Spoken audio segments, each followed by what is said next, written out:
Oi, queridos alunos, espero que estejam todos vocês bem. Hoje eu resolvi fazer essa gravação aqui na sala da minha casa, para você ver tanto que eu gosto de mapas, de direito internacional. E hoje, gente, o tema da aula de hoje é sobre os sujeitos do direito internacional público. Nós estamos falando isso já há algum tempo, vocês já sabem dos estados, vocês já sabem das organizações internacionais. Mas será que são só estes? Então hoje nossa aula vai ser sobre os sujeitos do direito internacional. Então, olha aqui meu mapa que bonito, gente. E nesse período de isolamento social, meu mapa está recebendo visitantes. Eu vou mostrar para vocês. Olha lá, o Pato Donald, o Mickey, o Pluto, coisas de casa, de mãe, de crianças, né? Então, estou aqui para falar com vocês sobre um tema muito interessante, que são os sujeitos do direito internacional. Então, eu vou falar com vocês, só vou sentar e a gente continua a nossa aula. Então, vamos lá. Vamos falar sobre os sujeitos de direito internacional público. Quem são esses sujeitos de direito internacional público? Eu gostaria de falar para vocês já sabem, que o que característica própria desses sujeitos são aqueles que podem firmar tratados internacionais. Então, isso a gente já aprendeu, eu estou comentando desde os inícios das nossas aulas de direito internacional. Então, que uma característica própria desses sujeitos são aqueles que podem firmar tratados. Mas será que essa é a característica essencial para eu saber quem é um sujeito de direito internacional? Será que é somente isso? Não, gente. Uma outra característica que é muito importante a gente falar é a questão de poder fazer parte de organismos internacionais. E aqui eu gostaria de fazer uma diferençazinha, porque quando você escuta em organismos internacionais, talvez pode te vir à mente as ONGs. Gente, quando eu falar em organizações internacionais, em organismos internacionais, eu não estou falando referência às ONGs. As ONGs são as organizações não governamentais. Aqui, toda vez que você escutar eu falando sobre organizações internacionais, você vai lembrar das organizações internacionais governamentais. Tipo, ONU, Organização Mundial de Saúde, OPEP, nomes que a gente está escutando muito nesses dias atuais, por causa da questão do isolamento social em virtude do coronavírus. Porque há muito tempo a gente não escutava tanto sobre Organização Mundial da Saúde. A questão da ONU. A OPEP, por que você escutou falar da OPEP?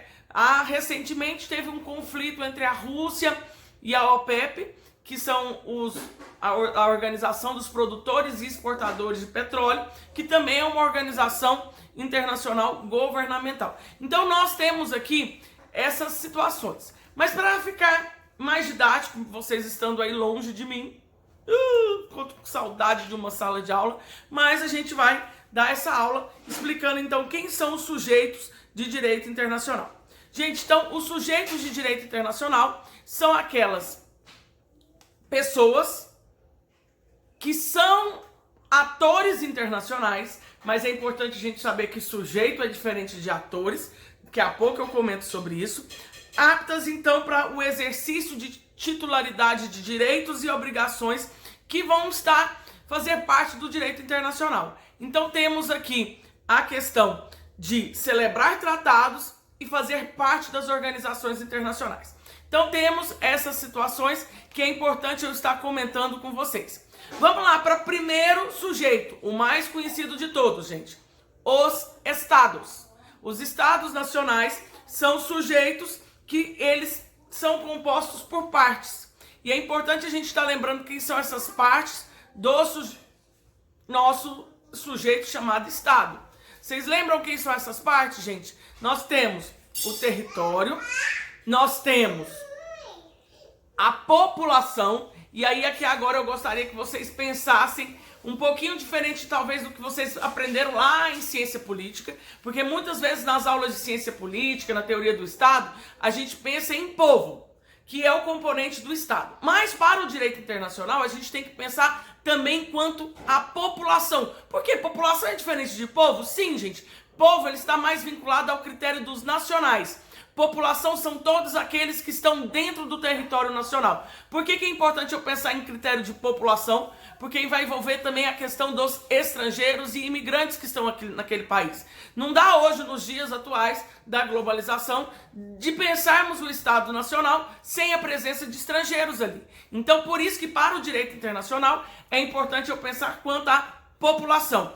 E o terceiro elemento que é essencial para a existência de um Estado é o governo, que alguns colocam como soberania. Eu vou colocar a ideia aqui de governo apenas, porque algumas vezes pode acontecer desse governo não ser soberano, mas regra geral é necessário que o governo seja soberano. Então, relembrando, para o direito internacional, os três elementos que compõem o Estado: o território, a população e o governo. Certo? Então, o Estado é óbvio que é o sujeito de direito internacional mais conhecido por todos. Mas é só o Estado? Não, gente. As organizações internacionais também são sujeitos de direito internacional. Então, temos aqui as organizações internacionais e eu vou ler um conceito para vocês, que fala assim: as organizações internacionais são entidades que contam com personalidade jurídica própria de direito internacional público, e elas são criadas e compostas por estados por meio de um tratado. Vamos lá, lembrar fórmula dos tratados que compunham. Regra geral são as cartas. E pode acontecer também dos estatutos, que os estatutos eles vão compor os tribunais internacionais, que também são organizações internacionais. Dotadas de um aparelho institucional, então existem órgãos.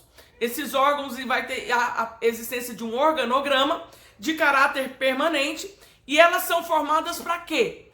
Para promover a cooperação em temas de interesse de seus membros, ou seja, elas têm fins. Então aqui eu consigo visualizar quem são as pessoas que compõem. Então elas são compostas por estados, e elas são através de estados. Então é muito interessante que talvez pode ter organizações internacionais, regra geral elas são multilaterais, que vão ser de 3 ou mais estados, e elas são feitas por meio de um tratado internacional. Vai ter um organograma, ela tem uma permanência, ela não é algo, como se diz, que não permanece ao longo da história, que regra geral as organizações internacionais são para permanecer. E aqui então está a situação das organizações internacionais. Gente, ONG não entra nesse conceito, estou explicando para vocês de novo. Então a ONG não pode integrar uma organização internacional. Ela no máximo, ela participa como um membro consultivo de uma organização internacional sem direito de voto. A ONU comumente algumas organizações internacionais participam ali apenas para órgãos consultivos, sem direito de voto. Na ONU só vota quem são os estados. E aí está uma polêmica relacionada também à questão da Palestina, né? O Estado palestino, que ainda não foi reconhecido internacionalmente. E aí vamos lá.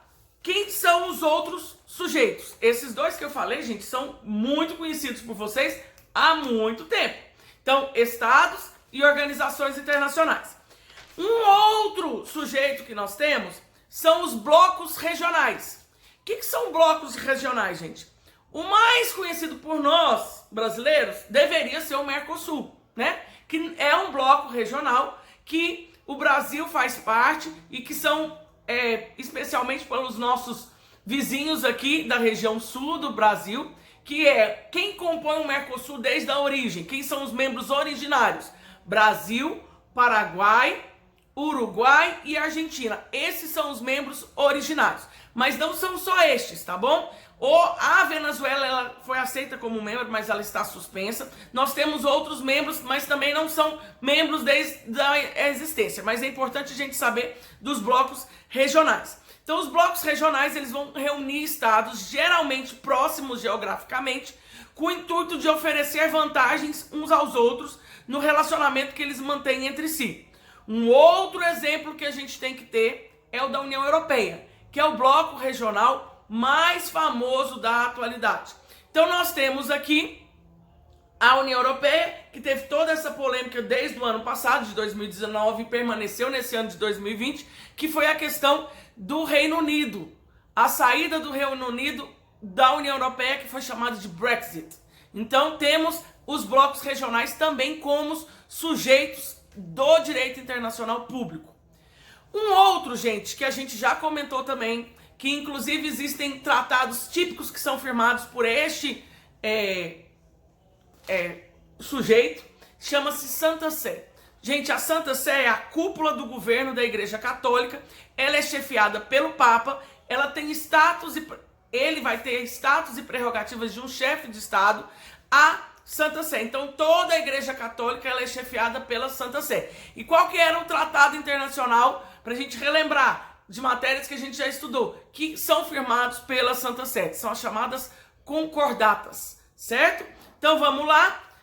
E quem faz parte da Santa Sé é o Papa. Mas o Papa, ele é chefe da Santa Sé e ele também é chefe de um Estado. Que Estado é este, gente? É o Vaticano. O Vaticano, gente, é um Estado soberano que abriga a Santa Sé e que vai conferir o suporte material para o exercício de suas funções. E ele também é governado pelo Papa.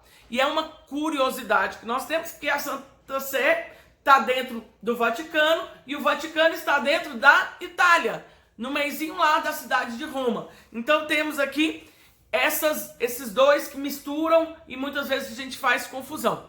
Então, esses que eu comentei com vocês aqui, que são estados, organizações internacionais, blocos regionais, Santa Sé, Vaticano, todos esses até agora que eu comentei, eles são sujeitos que podem firmar tratados internacionais. Tanto é que toda hora eu estou relembrando a nomenclatura desses atos internacionais com vocês. Então vamos lá. Um outro que a gente ainda não tinha comentado, mas que é importante a gente saber, que são os movimentos beligerantes. Movimentos beligerantes e insurgentes. Movimentos beligerantes. O que são os movimentos beligerantes?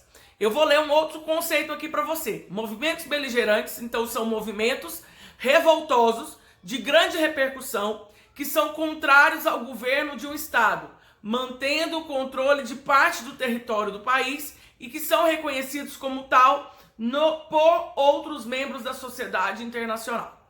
Então aqui a gente vai ter alguns movimentos de revolta para geralmente conseguir a independência daquela determinada região do país. Então os movimentos beligerantes são movimentos de maiores proporções. E qual é a diferença para os movimentos insurgentes? É um movimento de menor extensão, que seria, como se diz, o início do movimento beligerante. Então começa-se como insurgente até ele tomar grandes proporções e eles se tornam beligerantes. Por que eu estou falando desses dois, gente? Porque eles podem celebrar tratados. Eles também são considerados sujeitos do direito internacional. Então os insurgentes tornam-se beligerantes. Então os insurgentes são pequenos movimentos internos dentro do país.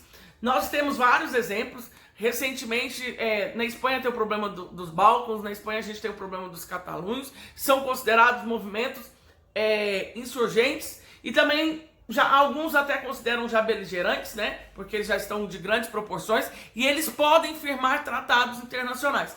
Temos também no Oriente Médio inúmeros movimentos, né, essa questão da Síria, a gente está com muitos movimentos beligerantes ali relacionados. Então a gente vai ter insurgentes beligerantes que também podem firmar tratados internacionais.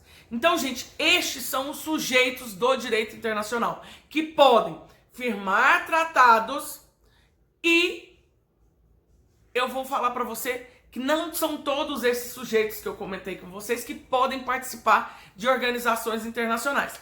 Quem que pode participar de organizações internacionais, gente? Somente os estados, que entre esses estados, lógico que está o Vaticano, as organizações internacionais e a Santa Sé. São somente 3 que fazem parte de organizações internacionais. Mas firmar tratados são quem? Os estados, as organizações internacionais, a Santa Sé, os insurgentes e os beligerantes. Os blocos regionais também podem firmar tratados, mas geralmente que é o que a gente viu recentemente no ano passado, que foi firmado tratado entre a União Europeia e o Mercosul. Mas o que eu gostaria de falar? Não, eles não têm como se diz, a autoridade de fazer com que aquele tratado internacional já tenha validade plena. Porque a gente sabe que o processo de recepção de um tratado, ele vai precisar da aprovação do Estado Nacional. Então está aí a situação de que não posso falar que os blocos regionais eles firmam tratados e já estariam automaticamente valendo. Não. Até o grande problema que nós temos desse tratado que foi firmado entre o Mercosul e a União Europeia vai ser isso, porque todos os países que fazem parte desses dois blocos regionais, eles têm que recepcionar esses tratados para que ele seja efetivamente considerado válido. Então, são estes o tópico que eu gostaria de falar sobre sujeitos de direito internacional. Mas é importante eu também já relembrar com vocês que sujeito de direito internacional não são atores de direito internacional. Porque dentro dos atores de direito internacional, a gente tem muito mais do que somente esses que eu citei. Dentro dos atores de direito internacional, eu tenho que falar das ONGs, eu tenho que falar das empresas, e eu tenho que falar muitas vezes até mesmo de pessoas, de sujeitos que fazem parte. Nós, pessoas físicas, podemos participar do direito internacional não como um sujeito, mas como um ator de direito internacional. Então fique aí, essa é o que eu gostaria de deixar para vocês desta aula de hoje, então que seriam os sujeitos do direito internacional. Lembrando que nem todo ator de direito internacional é um sujeito. Por quê? Uma ONG, ela não é sujeito porque ela não pode firmar tratados. Uma empresa, por mais que uma Coca-Cola da vida, um McDonald's sejam empresas multinacionais, elas também não podem ser consideradas sujeitos, elas são atores. E pessoas, por mais importantes que elas sejam, ou por mais catástrofes que elas tenham feito, elas não são sujeitos, elas são atores. Então era isso que eu tinha para deixar para vocês. E vai aparecer um intruso aqui. Vem cá, intruso. Ele não resiste me ver gravando. E olha aqui, dá tchau pro pessoal. Tchau. Tchau! Então a aula de hoje é essa. Fiquem com Deus, que Deus nos abençoe e que possamos ter dias melhores em breve para que estejamos juntos nas nossas salas de aulas. Mas, no mais, era isso que eu tinha para dizer para todos vocês.